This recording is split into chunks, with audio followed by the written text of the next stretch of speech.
Welcome back into the Pick and Roll NBA podcast with Jet and Sap, presented by Full Press Coverage. Check out fullpresscoverage.com for all sorts of great podcasts and articles. And you might even find some articles by John Sapichetti, which we are going to be talking about today on the show. But before we get into that, ESPN had an article of their own, which they do every year. And I think they do it in every sport, maybe, Sap. You can correct me if I'm wrong there, but they did their 25 under 25, saying the best 25 players based on future potential. They want to make sure that's clear, based not where they are necessarily right now, but based off of where they're projecting their careers to go. So the best 25 players in the NBA under 25 years old based on their future potential. ESPN did this list by aggregating a couple of their columnists and having them vote on it. And I gotta say, Sap, I agree with some of them pretty easily, but there's some that I really, really question how low some people were ranked. And I think how high some people were ranked too, to be honest with you. 1 and 2 to me were pretty obvious. I know you're going to read them in a second, but there's some I really have some problems with. Overall, Sap, before we get into the specifics of who was where, did you think it was a good list, an accurate list, or did you agree more or disagree more, I guess is the better question? I disagreed with many of them. Again, some of the guys that were at the bottom of the 25, I would have rated higher. Some of the guys that were up there in the middle, I kind of left off my top 15. I wasn't going to have my top 25. Yeah, I know Bronny James wasn't on there. What I think. You're very upset. LeBron's son. Pretty soon, Bronny will be on there. Meanwhile, in the NFL, Tom Brady is on a list of himself, the top, 40 guys over 40. He's unto himself at that point. But look, the first two, I think everyone agrees, right? Luca and Zion. And I think it's that order. I think Zion's going to be the face of the league once LeBron retires, but I think that Luca's the better player. Luca's a better rebounder than Zion, believe it or not. He's a better passer. He's a more varied scorer. He's now hitting 42% of his three-pointers the last 2 months.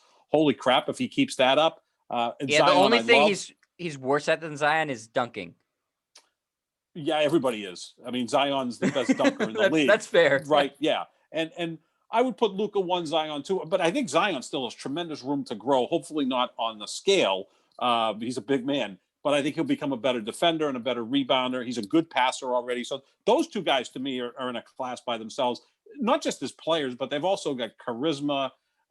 They've got the it factor, right? I mean, you can't take your eyes off of them. Luka's just doing all sorts of creative things out there. It seems like he's playing at his own pace, and Zion is like a superhero. So those are the two guys I have there. They had LaMelo Ball third, and we talked about this is where I start to disagree. Okay, I have him fourth. I think he's going to be a 20-10-10 guy within a couple of years. I really do. And his defense, look, I always believe that if you get in the right situation and it gets coached to you and you embrace it, that you can become at least a good defender or at least an above average defender. You're not going to become an elite defender because you want to. You still have to have the physical, mental, and all of those great skills to become a great defender. I got LaMelo at number 4. Now, I know you're going to totally disagree with who I have at number 3. It's Ben Simmons. They have him at number 7. I overrate Ben Simmons in your mind. I get it. And I think you underrate him. So probably somewhere in the middle is where he should lie. I as I've said many times, I see Ben Simmons. I see Scottie Pippen. Great rebounder, defender, assist man, great driving to the basket. Pippen was a better outside shooter because he actually took outside shots. But Simmons to me is a force multiplier. And I think I have him as the third guy. So would Simmons go, would Pippen ever go just absolutely absentee during games? Oh, sure, he did. Yeah, absolutely did. There were games he to the level of Ben Simmons. Checked out. Okay, Game 7 of the 1990 Eastern Conference Finals. The Bulls are at Detroit, and from what we understand, Pippen said he got a migraine, missed a lot of the game, and he had to fight to get through the Pistons. Jordan had a fight to get through the Pistons, but we know he was going to do that, right? Because Jordan. Pippen was the guy who was intimidated at the beginning, losing to the Pistons, I believe, 3 straight years.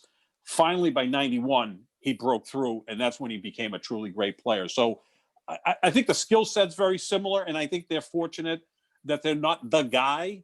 Now, Pippen was playing with Jordan. Simmons is playing with Embiid, who we both love, but he ain't Michael Jordan. No. But I put Simmons higher than most. We had this discussion about a month ago. I'd take Simmons over Jason Tatum. We had that discussion. Two of the least emotional players in the NBA, which That's for sure is pretty amazing. And they could have been teammates. If Philly traded that, if Philly traded the third pick to the Celtics for the first pick, and they took Markelle Fultz, if they had just put up a smokescreen and ended up with Jason Tatum, I mean, you could be looking at Jason Tatum, Ben Simmons, and Joel Embiid. Holy crap. I mean, sometimes that might be too much with all these young guys, but I have Simmons up there. Who would your top four be? If you're Mount Rushmore of the top 25 top players under 25. Yeah, it's for sure. Doncic and Zion, I think, are no-brainers at exactly where they are, 1 and 2. I mean, I expect that Doncic is going to win multiple MVPs. The ESPN article notes that Doncic joins Anthony Davis, Giannis, and Kevin Durant as the only player to sit atop of this top spot in back-to-back years. And I think he actually has a much more varied game than all the three of those guys. I'm not saying he's better than Kevin Durant, but he's got a much more well-rounded game than the three of these because like you said, he's a phenomenal rebounder and he's one of the best passers in the league. That's not hyperbole. He's one of the best passers in the league. And you're right. He's starting to hit his threes now, which is absurd. So I think he's pretty clearly number one, and Zion to me is pretty clearly number two based off of just the sheer potential. I do think he needs to add stuff to his game. His rebounding, you're right, Sap, you mentioned it's too low, way too low for the skill set. I'm not sure what's going on there, if it's a scheme thing or if it's an effort thing or what the heck is going on, but he should be averaging 10 to 12 rebounds a game without issue. And he plays close to the basket. So yeah, he plays super close to the available. Basket. Especially on offense, he's driving to the basket. So, I don't understand what that's about. I would think in time it'll go up, but he should be a double-double guy without question. He should be a double-double guy. Jet, Luca has the potential, and we talked about LaMelo Ball, who I have at number 4 on my list, and I think LaMelo could be a 20-10-10 guy. Luca could be a 30-10-10 guy. That's insane. No problem. I mean, he's not far away from that right now. Again, as he continues to improve as a three-point shooter, he just, he's called Baby Bird. There's a little difference in their games. Bird was a better outside shooter without question. Bird also played with an edge where he was maniacal out there. I mean, you think Tom Brady was an intense guy. Larry Bird was the same thing. Luka's still so young, although he is experienced because he was playing as a professional at 16 in Europe. But he's kind of got he doesn't have a killer mentality. But the league's different now than it was in the 80s. Look, they're not a lot of these quote unquote assassins out there like there were with Bird and Jordan and all those great players. But I love watching both of these guys play. So I think we agree on that. But where would you rank the rest of this group? So listen, I love LaMelo Ball. Yep. I just haven't seen enough of him to be able to say definitively, yep, 3. I like his game a lot. I do agree with you. He can be a better defender too. I think he could end up being a really good defender. He's tall for his position. He's 6'6", I believe. And he may even be taller now, and he's growing. I mean, he's like his brother. His brother's a good defender, Lonzo, who I actually have on my top 15, who I think was 24th on the ESPN list. But they're both can be good defenders because they're long, athletic guys. They both have high basketball IQs. So I the only reason I don't have him at 3 definitively is because I just haven't seen enough. I think the outside shooting, I think he's shooting. Water will find its level. I think he was shooting too well from outside for what I think his jump shot is. So I think that will go down a little bit. But as that goes down, I think his passing will continue to improve, which is crazy because he's already an incredible passer. His rebounding will continue to improve, and his getting to the basket, I think, will continue to improve. So he'll listen.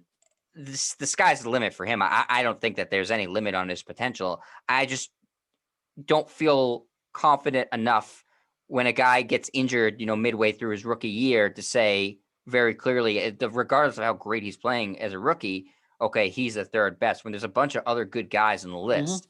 So, I might sound crazy here, Sap, and I know that Kendrick Perkins agrees with me, and a lot of people agree with me. I'd say Trae Young. It sounds silly because he's such a bad defender. He's a terrible defender. He really is. He really but is. His scoring, I mean, he could lead the league in points per game for a few years. And assists too, right? And assists. I mean, he's an underrated passer. He's a tremendous passer. He was a double guy in college, Sap. He led the NCAA in assists and points per game. The last person to do that, I think, was like JoJo White. It's nearly impossible to do because it's a 40-minute game and there's fewer possessions. It's a 30-second clock, and if you're a great shooter, they're not asking you to pass it, et cetera. No, I had him higher than ESPN had him. ESPN had him 16. Yeah, 16. That's absurd. He's 22 years old, Sap. Right. He's got a lot of room to go. His defense sucks. No one's going to argue that. I've never been a big fan of Steph Curry's defense either, but they figured out a way to put him in the right scheme where you can hide him a little bit. Well, next to Trae Young, Steph Curry looks like Gary Payton on defense. I know. He's a bad defender. Trae Young is really bad. Yeah, he's a bad defender. But you know who else was one of the worst defenders in the league for a long time is James Harden. Has been a horrible defender. And he's been cover just for fine. Guys. Yeah. You can cover for them if you scheme up the defense. Right. So I think as the Hawks build whatever they're building there, and it seems like they have the right coach there now, in Nate McMillan. And if they continue to get guys who grow with the team, and maybe they make a move in the offseason because they have cap space and surround him with better talent, I do think he can make players better because of his passing ability. And he's a ridiculous shooter. So if I'm looking at the potential of a guy who I think has the potential to lead the league in a given year in assists or lead the league in a given year in points per game, I have to put him really high. I don't know why ESPN ranked him so low. I mean, they ranked him below Michael Porter Jr. and Shai Gilgeous-Alexander, and that's the one I didn't understand. Why is Shai Gilgeous-Alexander rated so high? He's had a really good year. I like Before him, that, but he showed flashes. But yeah, I think how is he better right now than how is he better than Trae Young or John Morant? He's ahead of John That's Morant, another guy, Sap, that I think was way too low, and I think John Morant reminds me a lot of John Wall when he first came in the league. And a little bit of Derrick Rose too, just explosive athlete. And so you're kind of waiting, unfortunately, like Wall and Rose for the injury to come, because when you're just playing with that sort of reckless abandon from that position, he's been banged up a little bit, Morant. Like Russell Westbrook's the same type of player, right? Great athlete who just plays balls to the wall like all 48 minutes. Managed to avoid a severe injury. I think he may be the best athlete in the NBA. I mean, he's now in his early 30s. Ball blew out both of his knees. Right. Rose blew out both of his knees. Yeah. Morant is a very similar player. And I think that it clearly impacts winning because the Grizzlies have been before him were dumpster fire. They're not great this year, but they're better than what they should be considering they're had sneaky a lot of good. Too. Yeah, they're sneaky good. He makes players better because I think he's such an effective driver to the basket. He opens up the floor. I think he also has a better feel for the game than Derrick Rose, John Wall, and even Russell Westbrook. And I know Westbrook's led the league in assists and all of those great things. I think Morant. No, I don't. No, I don't. I like his fashion. I think he's a handsome man. I think he's charismatic. You hate his game. Oh God, yeah. I mean, he's just, to me, completely out of control. But that's okay. And you're never going to be a good shooter, so stop taking threes. I mean, I give him credit for firing it up there, but it doesn't generally go in. I think Morant and Young were grossly underrated by ESPN because I have Morant at 11 and Trae Young at 12. They have Morant at 15 and Young at 16. So you have those guys even higher. Let me give you my top 15, and then you can kind of, play off of that. So pick it apart. Sure. Pick it apart. Luca 1, Zion 2. That's not even a debate. In fact, when I tweeted this out yesterday, I had Luca, Zion, and then a gap because I think that's the case. Yeah. I got Ben Simmons number 3. I know you hate that. LaMelo Ball at number 4. I got Devin Booker at number 5 because ESPN had him at number 8. He's doing it, right? I mean, the Suns have been the best team in basketball the last 2 months. Can make a case he's been their best player. He's 24 and a half, Sap. Do you think, how much better do you think he can get? He's under 25. He's under 25. I know he is. But this is about potential, right? Can he get much better than he is now? I think what he is right now is pretty damn good. right? I mean, he's a what, 25 point per game scorer. I think he's an underrated defender, good creator off the dribble. I like his game. He's very efficient. Kind of reminds me a little bit. I know we always like to compare today's players with other players. I don't think he's quite the knockdown shooter that Ray Allen was, but he plays like really in control, which I like. And I like Devin Booker a lot.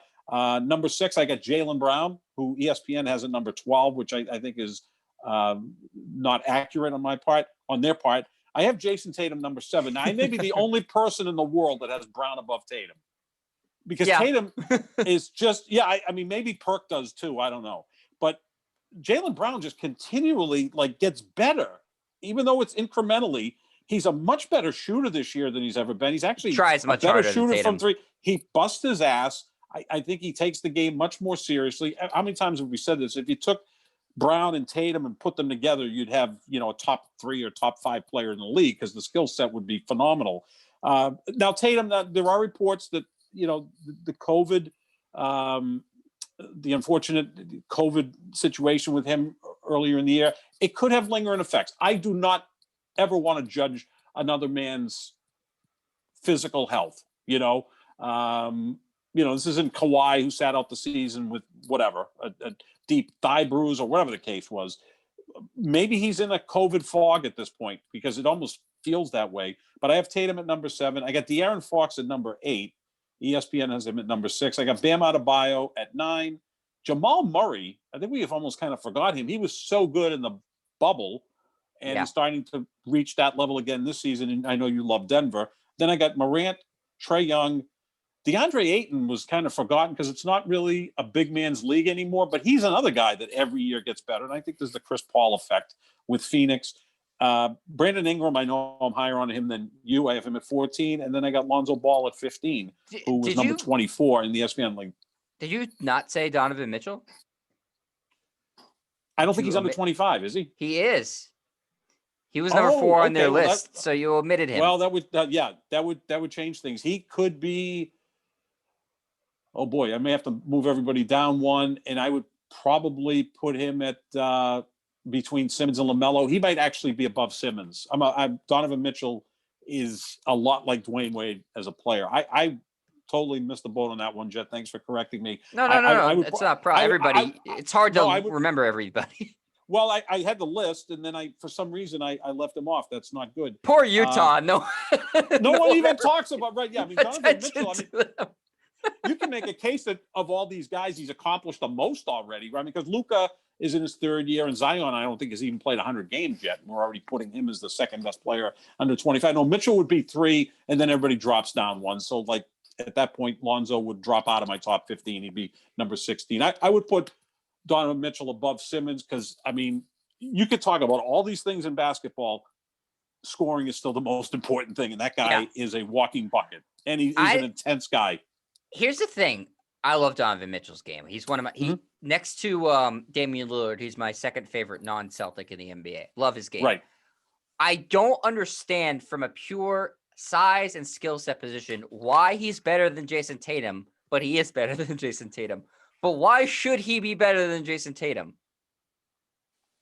I'm not saying Tatum is better. Mitchell's better. Tatum should be better than that guy. He's taller. He has probably a better ball handling skill set. He can shoot from anywhere in the court. He's longer. Why is Donovan Mitchell better than Jason Tatum? Why should that be the case? This happens in the NBA, Jet. Okay, let's look at Jason Tatum. He was the highest recruit coming out of high school. Yep. He goes to Duke for 1 year. We can make a case that he was the best player in that draft, right? I mean, I think that's pretty much agreed, other than the fact that Mitchell was in the draft with Brown. Yep. So, I mean, you can make a case Jason Tatum was the best player in that draft, right? I mean, he's been better than Lonzo Ball. Certainly, Markelle Fultz his career's never gotten started. So, yeah, Tatum's the best player in that draft. And a lot of people had him as the number 1 player. He went to Duke. Sorry. No, I'm wrong. Mitchell was in that. I thought Mitchell was in the Brown draft. Mitchell was in that draft. So Mitchell's the best player in that draft. So Mitchell's the best player in that draft. We can agree on that. But Mitchell went what? 13th? 13th. Yep. Okay. So that's why when people say, well, the 13th pick means nothing in the NBA, look at the 12, 13, 14 range in the draft. You know who went 14 in that one, Sap? Bam Adebayo. No. Right, who I have in the top 15. So you 13, can find 14, players. Mitchell Adebayo. Yes, I don't want to hear about Romeo Langford and he's good Aaron at defense. Nesmith. Yeah, these guys are great. And they were 14th. And what can you find at 14? You can find players at 14. You just got to find them. But Tatum's like 8 inches taller, probably even a better athlete, probably a better deep shooter. But he's more genetically gifted. Oh my God, he's 6'10". He's 230 pounds. He's strong. It's not like Brandon Ingram looks like he needs, a couple of really solid meals to get to 200 pounds. Jason Tatum's pretty strong, but Jason Tatum has it all. He's good looking. He's got the adorable kid. Now he's got the Subway commercial, the potato chip commercial. The women love him. I mean, everybody loves Jason Tatum. It's almost like he woke up one day, as a kid, and everything's gone right for him, right? So, whereas Donovan Mitchell, who comes from affluence, actually, because I believe Donovan Mitchell's dad was an executive with the Mets. So, he comes from affluence, but he just bust his ass, and he wasn't as heavily recruited as Jason Tatum. He went to Louisville, right, which is a good program, but it's not Duke. He was a 13th pick in the draft. So Jason Tatum almost feels like an entitled player to me. Like, he I'm was just the too cool for this. 43rd ranked recruit. Right. Donovan Mitchell. So I'm not going to compare him to Tom Brady, but you get what I'm saying, that a lot of players that were slighted, that's what fuels them. I mean, Kobe was the 13th pick in the draft as well. And Jerry West saw a lot in him and then traded Vlade Divac for him. And Mitchell has that Jerry's chip on still his out shoulder. on that trade. On that trade, yeah, I'm not sure if the Kobe for Vlade Divac trade was really all that good for the Lakers. Vlade Divac was probably the last NBA player that smoked cigarettes, so that's something to think about. Is he still the GM in Sacramento? No, I don't think he is. Right? I don't know what's going on in Sacramento. Yeah, Sacramento is one of the weirdest teams in the NBA. Although they do have De'Aaron Fox, who we have in our top 15. Oh yeah, and I think he's a no-brainer. Though I love De'Aaron Fox's game too. They have him at 6. Way the hell ahead of Trae Young, and John Morant. What has he done in Sacramento? But we're talking about potential. He may be the fastest guy in the NBA, right? I think he is. Baseline. Yep. I think he is. So that's something, I guess. I think he's excellent, but it's not like if of the 3 of those guys, Young, Morant, Fox, Morant's impacted winning the most. Sure, he has. And Young has the best statistics, and yep. And yet they put De'Aaron Fox ahead of those 2 guys. And I'm not trying to slight De'Aaron Fox. I like his game a lot. But I do think that I have more of a problem with who they put really low as opposed to who they put high on this list, if that makes sense, Sep. There's also like Mikael Bridges, who's a fine bench player. They had him ahead of one either. They had him ahead of Domantas Sabonis, who's made the All-Star game twice. Now Sabonis has got to be right at 25 almost. He's 24.9 is what they have. Yeah, he's like the oldest guy in the list, and you forgot about him in the All-Star game, and you kind of forget that he exists. And maybe he doesn't get any better, but if he doesn't get any better, he's a 2-time All-Star. Is Mikael Bridges going to make the All-Star game once? Probably not. And Sabonis isn't even the best player in his family. His dad was better. So right. And then DeAndre Ayton was 20. I think that's too low for him. I think he's gotten better every year. Yeah, I disagreed with that. The Mikael Bridges thing. He's a nice player. I didn't get that.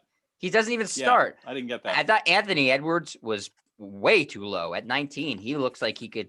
He's a guy who looks like he could lead the league in scoring too. Yeah, he's a stud, isn't he? I mean, he could have played on that Baylor team. He looked like the Baylor guards that were really strong, that going to the basket, knocking people over. In fact, I think that Edwards was a really heavily recruited football player, and then they picked one sport at that point. Yeah, actually, he said he likes football better. Well, he seems like he plays like a football player, which I love basketball players that have played other sports, especially football, because it shows toughness, understanding of how teams work. That's why I love Jalen Suggs, quarterback. He's going to be a leader in the NBA. Jason Tatum obviously was a one sport guy, and we're the flavor of the day, the flavor of the month is to knock Jason Tatum. Because he's disappointing because we think so highly of him and expect him to be so much better. But that could be the case. And again, if someone's dealing with something like the fog that comes with some COVID cases, then I'll lay off, because that's something that can be real. Here's an interesting guy that I want to talk about for just a quick second, Sap. Is Michael Porter Jr. They have at 14. He's just 27 years old. 22 years old, 22.7. Mm-hmm. I could see him ending up as a top 3 person on this list, or completely falling off the list. Absolutely. It's like, what, you don't know what the heck. Some games you're like, holy crap, that's Kevin Durant out on the court. Yeah. And then other days you're like, wow, that's Kevin Hart out on the court. And you just right. Yeah. I don't know what it's going to be. Is it a motor thing with him? He said some weird stuff in the past. He's had some like weird comments. I don't know what the deal is with him. Yeah. No, I mean, the talent's there already. 6'11". He's a phenomenal athlete. He's a better athlete than Durant. Strong. He's just a freak, right? I mean, when he was at Missouri, he was going to be the number 1 pick. Without question. He yeah. dealt with some injuries, and I mean, he's got an NBA body. I mean, he's got everything. He can shoot, put the ball on the floor. He can score with his back to the basket. I mean, I remember in the playoffs last year against the Lakers, there were moments I'm like, this guy looks like the best player on the court, and LeBron and Anthony Davis were out there. But then there were other moments where Kyle Kuzma, of all people, was schooling him. So you're right, Jet. He has a very low floor, high ceiling. So those guys are unpredictable. Man, if he ever gets his act together, then Denver's going to be really good with the Joker and of course Donovan Mitchell. I mean, that's where you look at Donovan Jamal Mitchell Murray. and see Jamal Murray. I always confuse those guys because I think highly of both of them. But Jamal Murray's another guy that They're I big have rivals too. They're rivals too. They have a nice thing going on there. But if things clicked with Michael Porter Jr., he'd be a scary player. I mean, just think when they have him and Aaron Gordon on the court together. If they ever do that, you have incredible athleticism, dripping in athleticism. And I just picture LeBron giving them a pump fake and then both jumping through the ceiling and LeBron going in for a layup, because they're still learning. He goes about 6'10", 225 right now. Yeah, he's a strong guy. Yeah, and can shoot from anywhere on the court. Like you said, incredible athlete. And then he'll have stretches. He'll like 4 games in a row. It's like 25, 26, 23, 20. And then he'll put up like 2. And you're like, what the hell? It's so tantalizing. So I'm saying, like, I don't think he could be better than Zion or Luca, but I could see him being 3rd on the list. His potential is limitless. He'd be a 22, 23-point you could scorer. See him falling off completely. Being out of the league in 4 years. Like, I he's got that just don't know what tantalizing talent. I don't know what it is. I mean, granted, he's young and he's the 3rd or 4th option on that team, which I'm sure is something he's not used to at all. So maybe it's a matter of just kind of getting into the groove. And, this is really his 2nd year. Not even. He didn't even have a full season last year. He kind of came on in the bubble. So like he's basically like still playing in his first and a half season. So we'll see, but he's a guy that I think could ascend on that list or completely drop out. I think he's one of the most interesting players on that whole list in terms of where he could end up. Any other guys that really stood out to you, Sap? No, that was about it. I thought, it just shows you how deep the league is. Well, let me ask you about Lonzo Ball then, because you had him. Yeah, he's number 24. I've got him on my top now 16 because I want to ask Donovan you why. Mitchell. Why? Because he has a really wide range of skills. He's gotten better as a shooter. His 3-point shot is average now. I mean, when he came into the league, it looked god awful. He's a good rebounder, really solid defender, brilliant passer. I'm still mystified how New Orleans, with Zion, Lonzo, and Brandon Ingram, 3 guys who I have in the top 16 on this list, it's just not working. I think it's Stan Van Gundy. I'm not a fan of Stan Van Gundy. I think he's a terrible fit with that organization. So they're probably going to go one more year with Stan Van Gundy, and at some point they'll tune him out because he's old school, yelling, screaming type coach. But I do like Lonzo's game. I really do. I never bought in that, he was going to be the next Magic Johnson. There really has never been one since Magic retired. But is he an all-star like his game. ceiling type guy, or you don't think borderline? Yeah, borderline. I mean, like he could have 1 year where he's 18, 9-9. I mean, there's guys that crack through and make one all-star game somehow. Although it's going to be consistently difficult to do that There's 24 All-Stars. I mean, the league has never been this good.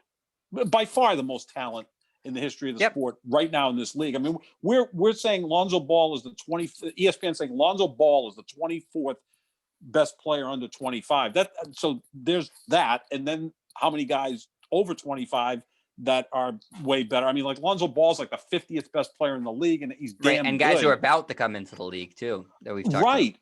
Yeah, so I mean, the league is just it's crazy. There's like 2 players on every team that you want to see. That's why I've always loved the NBA. You know, like you're watching a Celtics game and you're getting pissed off that they're not playing well.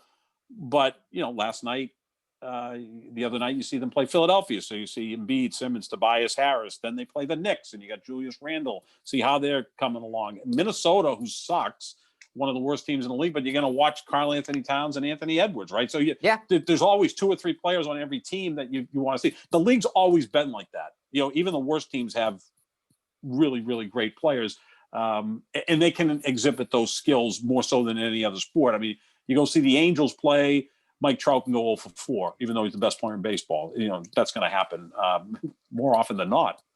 Yeah. Just one real quick, one last note before we move on to our final topic of the show, Sap. That 2017 draft with Tatum turns out to be just a hell of a draft. So Fultz and Ball went 1 and 2, then Tatum went 3, Josh Jackson went 4. That hasn't really panned out. But then look at other guys picked in this draft. Darren Fox at 5, Jonathan Isaac at 6, who a lot of people have high hopes for. Lauri Markkanen, who's a fine player, at 7. You had Donovan Mitchell and Bam Adebayo go 13, 14, as we've talked about just briefly. John Collins went 19. Jarrett Allen went 22. OG Anunoby went 23. Kyle Kuzma went 27. Derek White went 29. Josh Hart went 30. It turned out to be Dylan Brooks is playing a big role at 45. It turned out to be a really heck of a draft. Yeah, just constantly really good players, like not necessarily all great superstars, but a player like Josh Hart, you get at number 30. That's a really good rotational guy, right? I mean, he's going to give you, you know, 12 points, 7 rebounds, 4 assists, and Jared Allen in the late 20s. He's on this ESPN list of top 25. I left him off as well. I mean, the league is just loaded because you've got South America contributing to the talent pool. You've got Europe. I mean, eventually, we all thought that China was going to be a factor after Yao Ming. It really hasn't been, but I think maybe Japan starts to add some players into the mix, and then you've got the entire continent of Africa. So the talent pool right now is by far the highest. I mean, people yearn Australia for the 80s and the 90s. Australia, I mean, as we say, Kyrie Irving was born in Australia, as Ben Simmons as well. But in the 80s and 90s, it was an American sport. That's it. Now it's a worldwide sport, and a lot of that has to do with the Dream Team in '92, and the biggest reason the Dream Team was so popular was Michael Jordan. So that's why I always say that although I think LeBron's a greater player than Jordan, nobody had the impact on the sport the way Jordan had. I mean, he created the sport globally, unlike anyone other, and it's not even close.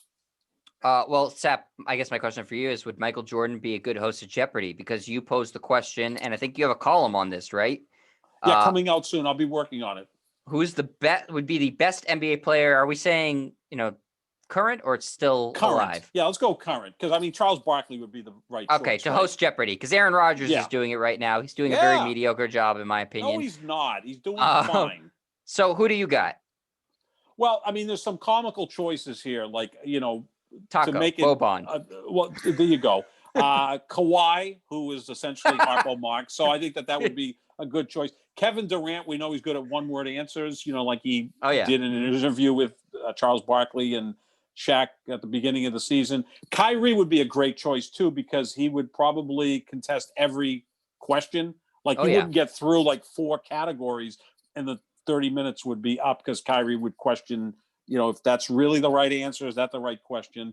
James Harden, he could just handle strip clubs for categories, would food. Be James Harden. Food and strip clubs, we bring James Harden in for that. I don't think men's beard care. Men's beards, yeah, absolutely. How to attract fouls, how to get to the foul line in an inordinate amount of times.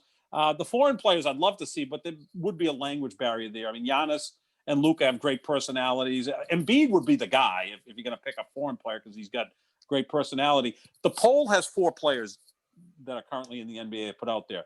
Jaylen Brown, who may be the smartest player in the league, right? Went to Cal, has a ton of interest outside of the game of basketball. Vice president of the Players Union, the youngest captain of his high school chess team. Yeah, just a really, really bright guy. My favorite Celtic because I think he's incredibly bright. I mean, when he was coming into the NBA, there were actually executives wondering if he was too bright, like he wouldn't be serious about basketball, which is blatantly racist. I mean, if they ever said that about a white player, I think he's too bright to be an NBA player. They do it in every sport too. They do it in the NFL too all the time. Absolutely, yeah. Does he really want it that much? You know, well, yeah, you can be a great player and be smart too. Draymond Green has a great personality. I mean, and he would be fighting with contestants, which would be awesome. I think he would be a really good choice. LeBron, he's the biggest star in the sport. You know, he could win an Emmy to go along with his Oscar that he's going to win for Space Jam. So, you know, he'd be halfway to the EGOT, you know, which I think he's going to achieve in his career. Sure. And the final one was Chris Paul, who I think is kind of the Aaron Rodgers of the NBA. You know, he has to really wear the smart. Cliff Paul mustache though to be the full-on game show host, right? To be a nerd, and then State Farm would go from Aaron Rodgers to Chris Paul, and Chris Paul's so bright. And again, Jeopardy. If you're looking for a football player, you go to a quarterback, right? Because he kind of has to handle a lot of things. Same thing with a point guard. You want a point guard there. So it's Jaylen Brown, Draymond Green, LeBron James, and Chris Paul. I can't say LeBron because I can't answer LeBron to every damn question that we have. You've done it so far. You've done it for the last 20 years. Well, I'm going to not continue on this. I'm going to surprise you. I'm going to go with Chris Paul. I think because again, I think he's kind of the Aaron Rodgers of football. Very smart, arrogant, which I love, and you kind of have to have a little bit of that to host that show. I don't think you can be kind of a meek type of person. So I'm going to go with Chris Paul. I think he'd be great. I think that's a good answer, but like I said, has to honor Alex Trebek, the mustache, the Cliff Paul mustache needs to be part of it. I like that. I'm going to have to put that in the column. Good point. By the way, impossible shoes to fill, whoever the host is going to be. Oh, my Lord. It's like who was going to follow Larry King? You know, I mean, I know people turned out to be Piers Morgan. It wasn't good. Which was a bad choice. My answer to every one of these questions, Jet, is always Bob Costas. Like, I think Bob Costas would be great as a host of Jeopardy. Plug and play. Been great. Well, because I think he's the greatest sportscaster ever. How about Jim Nantz? No, I can't stand Jim Nantz. He's Hello, good at what he friends. does. Hello, friends. I mean, my Lord, we're going to be watching I'm not going to watch the Masters. I'm sorry. It's just like I get nothing out of that. Give me Wimbledon, the French Open, the U.S. Open, the Australian Open. Give me tennis over golf every day of the week. But I think Chris Paul would be good at this. I think that would be a good choice.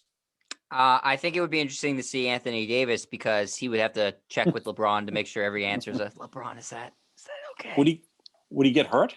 I mean, that's the thing I'm worried about. I think Russell Westbrook would be a great choice because he would break the set. I think that would be entertaining. Yeah. I would love to see how they would frame Boban or Taco as the host, just from a pure behind the scenes, how they do the camera framing there to get everybody. Great. I think that would be fascinating.